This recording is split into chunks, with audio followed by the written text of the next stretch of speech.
तो कहानी की शुरुआत होती है कमरे के अंदर से, जहां हाई इन बिना कोई टाइम गवाए सीधे सीधे जिन्हू से पूछता है कि टेस्ट कब होगा। इस पर जिन्हू बिना कोई समय गवाए बड़े ही शांत और कूल अंदाज में कहता है, क्यों ना इसे अभी इसी वक्त करे। और जहां तक जगह की बात है तो हंटर एसोसिएशन का जिम्नासियम कैसा रहेगा। लेकिन तभी जिन्हू के दिमाग में एक बात आती है कि हंटर एसोसिएशन का जिम्नासियम तो वहां से काफी दूर है। और अचानक उसे अपनी खास एबिलिटी याद आती है। वो सोचता है कि क्यों ना इस मौके का फायदा उठाकर मैं अपनी शैडो एक्सचेंज स्किल को थोड़ा टेस्ट करूं कि क्या मैं इसके जरिए दूसरे इंसान को भी अपने साथ ले जा सकता हूं या नहीं। इस स्क्रीन पर हमें जिन्हों की शैडो एक्शंस लेवल 1 स्किल दिखती है, जिसका कूलडाउन टाइम 3 घंटे के लिए है। जिन्हों सीधे दरवाजे की तरफ बढ़ रहा है और हाई उनको रोकता है और कहता है, हम उस रास्ते से नहीं जा रहे हैं। हाइन हैरान होकर पीछे मुड़ती है और बोलती है, क्या क्या मतलब। तभी जिन्हों बिल्कुल करीब आता है। भाई साहब, इतना करीब देखकर हाइन थोड़ी सी नर्वस ब्लास्ट करने लगती है। जिन्हों कहता है कि वहाँ जाने का एक ही आसान रास्ता है, लेकिन इसके लिए तुम्हें मेरे बिल्कुल करीब रहना होगा। क्या तुम तैयार हो। हाइन बेचारी शर्माते हुए बस इतना कह पाती है, हाँ। और अगले ही पल जिन्हों अपनी स्किल को एक्टिव करता है और शैडो एक्सचेंज जिन्हों हाइन को अपनी बाहों में कसकर पकड़ लेता है, जिससे हाइन का चेहरा पूरी तरह से लाल हो जाता है। और तभी एक जोरदार आवाज़ के साथ चारों तरफ से एक काली परछाइयाँ और ढूंढ ढूंढ उठने लगता है। जिन्हों की शैडो पावर्स उन्हें अपनी झपट में ले लेता है और वो दोनों पलक झपकते ही वहाँ से गायब हो जाते हैं।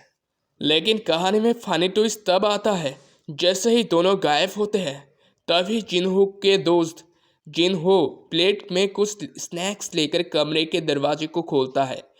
वो हंसते हुए कहता है, क्या ना आप दोनों तब तक कुछ खा ली। पर जैसे ही वो कमरे के अंदर देखता है, उसके तो होश ही उड़ जाते हैं। कमरे में जिन्हू और हाइन की जगह जिन्हू का एक भारी भरकम खतरनाक शेडो सोलर आयरन खड़ा होता है। जिन्हू डर के मारे वही फ्रीज हो जाता है। और वो शेडो सोलर्स क्या करता है, वो सीधे सीधे जिन्हू के हाथ से खाने की प्लेट छीनता है और मज़े से सारा खाना एक बार में सबा जाता है।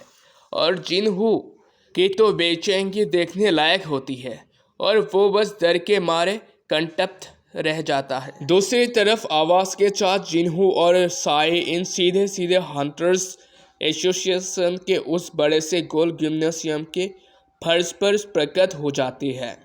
जिन्हू कहता है कि हम पहुंच गए। हाइन जब अपनी आंखें खोलती है तो वो पूरी तरह से हैरान हो जाती है। वो सोचते हुए कहता है कि ये कैसे। जिन्हू मन ही मन मुस्कुराता है और उससे रियलाइज़ होता है कि शैडो एक्शन स्किल असल में एक गेट की तरह काम करता है, जिसके जरिए वो किसी दूसरे इंसान को भी टेलीपोर्ट कर सकता है। खैर, जिन्हों कहता है कि चलो शुरू करते हैं। तभी हाइन को अचानक कुछ याद आता है और वो रुक कर कहता है कि वो मैं अपने साथ अपने वेपन लाना भूल गई। इस पर जिन्हों के चेहरे पर एक शरारती मुस्कान आती है और वो मज़े लेते हुए कहता है कि तुम्हारा मतलब उस कुल्हाड़ी से है ना। ये सुनते ही हाइन का चेहरा गुस्से और शर्म के मारे लाल हो जाता है और उसे हंटर्स मीनिंग टीम वाले अपने दिन याद आ जाते हैं। वो चिल्लाते हुए बोलती है कि नहीं, वो मेरा वेपन नहीं था। जिन्हों हंसते हुए कहते हैं, अरे मैं तो बस मजाक कर रहा था। हाइन खुद को संभालती है और वो दोनों वेपन रूम की तरफ बढ़ते हैं और हाइन अपना आईडी कार्ड स्वाइप करती है। Weep weep. और दरवाजे खोलते ही अंदर हथियारों का पूरा भंडार दिखाई देता है और हाइन वहाँ से एक शानदार और एक समाती हुई एक तलवार चुनती है और पूरी कॉन्फिडेंस के साथ कहती है कि मैं तैयार हूँ। जिन्हों उसे पूछता है कि क्या तुम सच में इस तलवार के साथ कंफर्टेबल रहोगी, तुम्हें इसकी आदत डालने का मौका भी नहीं मिला। मगर हाइन कहती है कि इससे फर्क नहीं पड़ता, आखिर मैजिक विज कभी यह देखकर हमला नहीं करते कि आप पूरी तरह से तैयार हो या नहीं। जिन्हों सोचता है कि हाइन खुद को साबित करने के लिए इतनी उतावली ही क्यों है। मैं अगर किसी आम सोल्डर को बुलाया तो वो उसे तुरंत काट देगी। इसलिए जिन्हों वो अपने हाथ आगे बढ़ाता है और अपनी परछाई को आवाज़ देता है इग्रिस, और लाल काली लपटों के अंदर बीच में से एक उसका बेस स्वॉर्डमैन इग्रिस प्रकट हो जाता है। हाइन पूछती है कि जीत का फैसला कैसे होगा। जिन्हों कहता है कि ये लड़ाई तब तक चलेगी जब तक तुम इसे हरा नहीं देती या फिर खुद हार नहीं मान लेती। जिन्हों वो जानता था कि अगर उसने बेरू को बुलाया तो हाइन के लिए बहुत ही बड़ा डरावना होगा, इसलिए वो इग्रिस को ही सुनता है। तभी अचानक से हाइन की बॉडी से एक कमाल का ऑरा निकलने लगता है और उसकी स्पीड फोकस देखकर जिन्हों बंप जाता है कि ये बहुत ही खतरनाक मूड में है, और वो तुरंत इग्रिस की तरफ देखता है और हाइन से कहती है कि क्या तुम एक सेकंड के लिए उधर घूम सकती हो। हाइन कंफ्यूज होकर पीछे मुड़ती है। तभी जिन्हों अपनी इन्वेंटरी से एक बेहद ही पावरफुल तलवार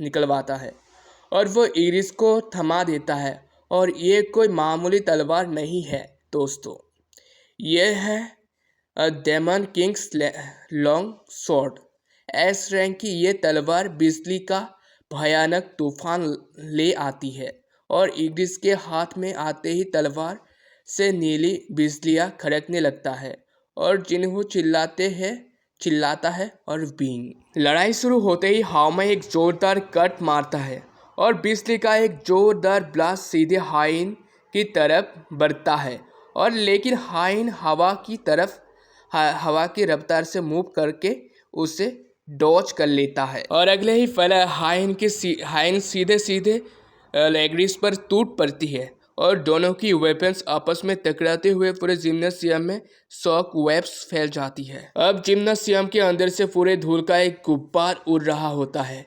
इग्रिस के पीछे की दीवार पूरी तरह से चकनाचूर हो चुका होता है और अब एंट्री होती है चाही इन असली रौद्र रूप की।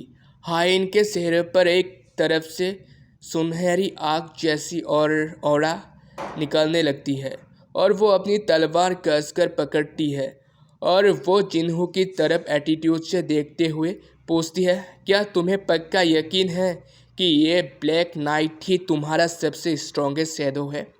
मुझे कोई फ़र्क नहीं पड़ता, वैसे भी काफ़ी टाइम हो चुका है कि मैं रीमैच चाहती थी। जिन्हों की आंखों में एक अजीब सी चमक आती है और वो पूछता है कि तो तुम्हें पहले से ही पता है कि हाइन कहती है कि हाँ, मैंने उसे मॉन्स्टर को जीजू आइलैंड पर देखा था।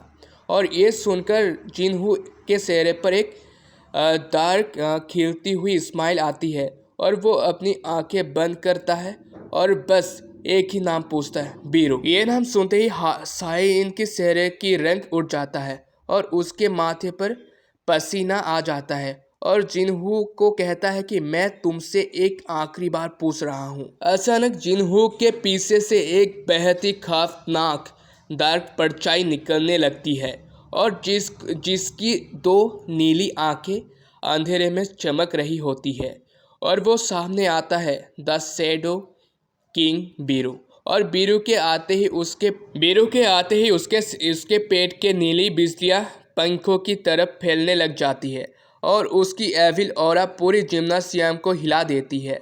और जिन्हों वो अपनी जेबोन में हाथ डालते एकदम स्वैग में खड़ा होता है और पूछता है, क्या तुम सच में इसके साथ लड़ने के लिए तैयार हो?